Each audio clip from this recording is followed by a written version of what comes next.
listening to The Greg Kelly Show. Joe, you did such a great job. You answered every question. You knew all the facts.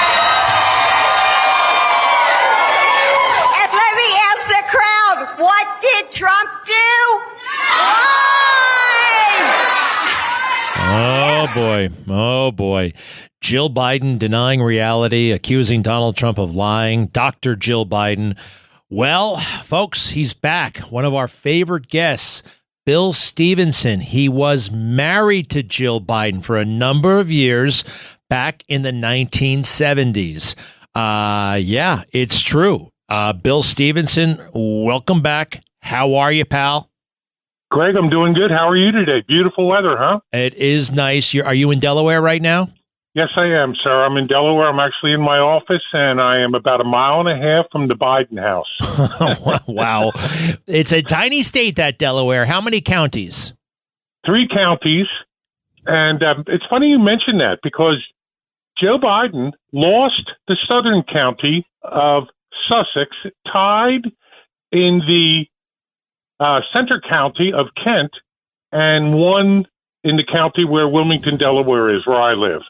But he only won 54% of the vote in his home state. That's pretty funny, right? That is interesting. I didn't realize that. All right, look, I guess let me cover this real quick. You were young. You were living, you were living the life. You were in your early 20s. You met Jill. You fell in love. You got married. Everything was fine. She's going to school. You're doing your business. And you start volunteering for Joe Biden. You start hanging out with him, raising money for him. He wins the election. He loses his wife and 2 children, but he's got his other kids. At some point after he becomes a United States Senator, it is believed that your wife started seeing Joe Biden romantically. Can you tell me how you found out about that truth, how you learned that she was now seeing Joe Biden? It's an easy story, Greg. First of all, we were married for very close to 5 years. Things were going good. My business had taken off. We were young. She was 18. I had just turned 21 when we met in the summer of 1969 in Ocean City, New Jersey. And she came up and asked a question about my car. Next thing I know, 6 months later, we're married. And, it was a pretty strong and very successful marriage. And I maybe was working too hard. Who knows? But I have no regrets about that. The first warning came when one of her great friends at school came up to me and said, I think that Jill and Joe Biden are getting a little too close. And I thought, that's a little crazy. Never saw that coming before. But the real clincher was I had just bought her a brand new 1974 Corvette for her birthday in June. She loved this car, and she drove it everywhere. And then I guess it was the second week we figured out of September, it was Wednesday, that she said she was going to class in Wilmington, Delaware, Greg. And on Saturday morning, a person walks into my business and talks to my associates, my employees, and they said that the Corvette on Wednesday night backed into his car in Wilmington, Delaware. And so I went down to talk to the gentleman. He looked honest. He was about 50, 55 years old, typical DuPont type employee in Wilmington, Delaware.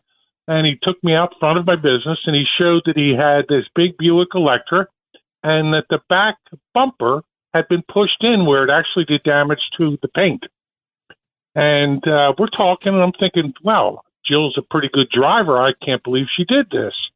And I'm talking to him, and I said, well, what do you want me to do? He said, well, he said he was coming back to pay for the damage. And I stopped, and I said, hey. He goes, oh, Jill wasn't driving. Senator Biden was driving the car and backed it into my car. He said he would come back in a few days and pay. Greg, I knew. And that was it. That's how I found out. Wow. So you later got divorced. And one of the things that, quite frankly, I always liked about you, because I first heard this story in 2020, and you told the story like you just did, and it was interesting. You told it in a way, it was like we all knew the truth, but you kind of you didn't disparage your ex-wife, and you acknowledged, I don't know, you were young and things happen. You really have no bitterness toward her, correct? I have no bitterness toward her. I don't blame her for anything. Many people have said, and I agreed, we were young. These things happen, and I have no bitterness toward her whatsoever. As I have thought it out, though, and as I saw her on the stage the other night scream, "What does Trump do? He's a liar." Greg, that has changed everything. I just don't recognize that young lady up there as being my former wife. It sort of like opened up my mind a little bit that, maybe she is a little bit of a driving force with what's going on now. So what do you think about this? Now, you know that Joe Biden's a liar. We all know it. We've seen him lie like crazy over the years. He really did make your life hell in Delaware. I mean, literally, correct? Correct. What basically I think happened was I had made a lot of money early. When I met Jill, I was working for like $2.50, just like everybody else at a beach resort town of Ocean City. I was having a great life. And I met her. Listen, she's a special person. She was a very good-looking woman. She caught my heart. Yes, the divorce broke my heart, but I got over it. Then, all of a sudden, I realized that we're offering her close to $1 million for 5 years of marriage. She's already on her way to her master's and doctorate degree, and they take me to divorce court, public divorce court. At the last minute, she fires her lawyers and hires Joe Biden's former law partner. It was crazy, Greg. So, but you came out ahead in the end. I think the judge realized you were being screwed. So the judge accounted for all the stuff you had given Jill, and you actually got a pretty decent deal out of it. You embarrassed Joe Biden. The judge humiliated Joe Biden because Joe came in, got involved, screwed everything up. And from that point on, we think he was out to get you. And I mean, I find this the most compelling case. In April of 1982, you were indicted for failing to pay your employees, I think, federal withholding tax, FICA. You had $8,000 to distribute to the employees quarterly, on a quarterly basis. It was April 8th when they indicted you for not paying for the first quarter of 1982. 8 days late with $8,000. You were 8 days late, and they indicted you and your brother. Hauled you into federal court. Me and my brother. They arrested you guys. They arrested you. They came down and literally put handcuffs on us for $8,000. But let me tell you something I've never shared with you. At that point in 1982, we were coming up on our 10th anniversary. The bar had already grossed. This is not just some little local corner bar, Greg. This bar in its lifetime grossed over $120 million. And in the first 10 years, I had already grossed $30 million, and we had already paid $6 million in taxes. So this was late by 8 days, and we knew at that point, and everybody knew at that point, that this was political and that my former friend who I backed and my U.S. Senator was coming after me. In other words, just like he's doing now, the former President Trump, he literally sicked the Department of Justice on me, Greg.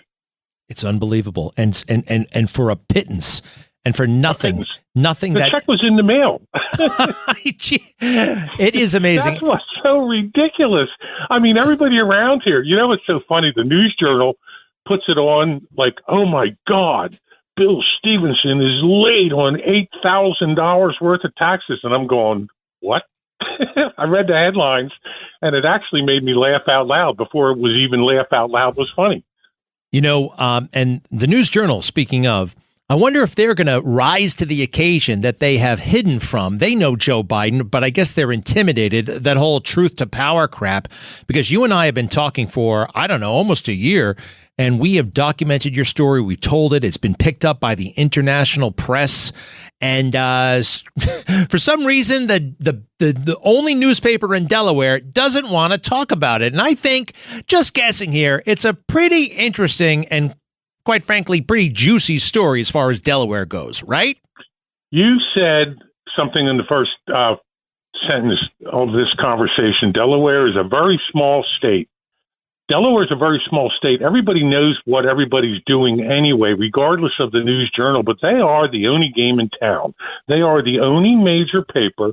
I have been in that paper hundreds of times prior to him becoming president.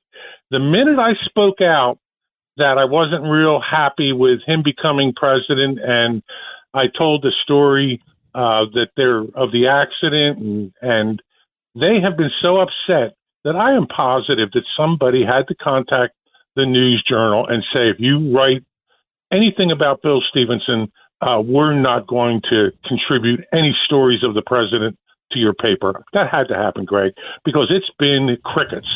No calls, no nothing. Well, it's amazing. Like I wasn't still here. Well, but the whole world has reacted except for them, and that's very telling. And I don't know what they're afraid of. You know, you don't really need any special access to this White House. You can see it. You can see it right in front of your face. We all know what's going on. We all know that Joe Biden's failing. We all know that he's a liar. And so, all right, back to Jill. My wife was saying that it's her sense that she wants to stay in that White House in part because the idea of going back to Delaware with Joe, I mean, let's face it, he's gone mentally.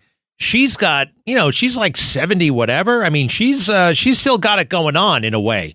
I mean, she does not want to spend time with him at that house in Delaware. I don't think she's into him. That's just my read on it. I could be wrong. I saw a little clip on your show the other night when she was on stage and he started telling that ridiculous John Wayne story about a statement that was in a movie. And we all know that the statement wasn't in the movie. And the tragic thing is, on top of everything else, he keeps telling a story that they have probably said. It is not true, Joe. Stop telling it. I have never seen the look of horror on Jill's face ever than that little video you played the other night on Newsmax. Greg, I think she's in shock. I mentioned in the very beginning, I don't even recognize this young lady anymore. She has stepped in. I saw the picture that you had posted that she was sitting at the president's desk, and that was like a big deal. And you're right. I believe that she is so afraid that he's not going to be available to pardon Hunter, if in fact he will. And I just think she does not want to move out of that White House. They mentioned that Trump might not leave the White House. I'm afraid they might have a problem getting Jill out of there. Wow. Well, Bill, you've made quite a life for yourself, and you came out on top. You came through all the hard times. You've got a thriving business, beautiful wife. Everything's great.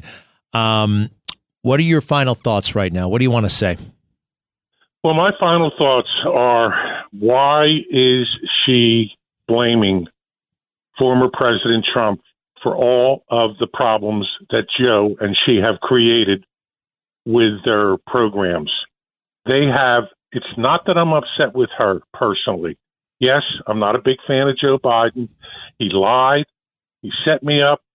And, we'll get that straight down the road with my little book coming out that tells the story. But you have backed me 100%, and I appreciate you letting me tell my story to everybody. It has really helped. I think Jill has got to come to reality that this man is struggling, that it's not fair. I've heard the word elder abuse often and referring to her. I don't know what to do other than just speak out, let everybody know how I feel about this. But somehow, for the better of this country, I think that President Biden has to step aside. And I hope that Jill steps aside with him. And in November, you're voting for? President Trump, 100%, baby. Bill, I love the guy. Listen, I love the guy's politics. I've loved him as a businessman for years. He is the real deal, and I just wish that people understood him a little bit better, because he is going to be so good for this country the next 4 years.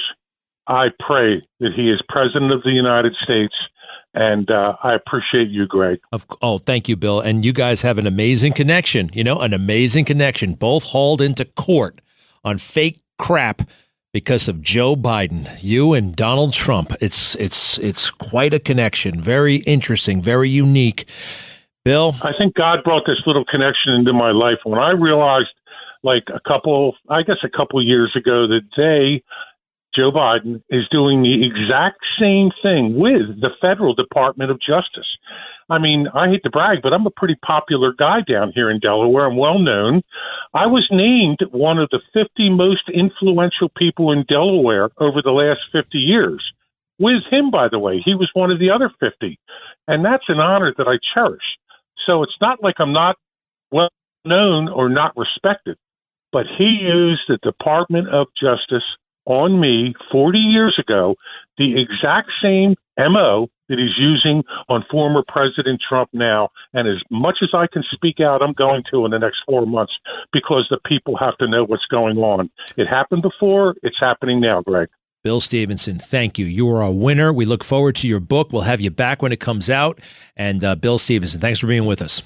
Thank you, sir. All right, to be continued, and we'll be right back. Greg Kelly.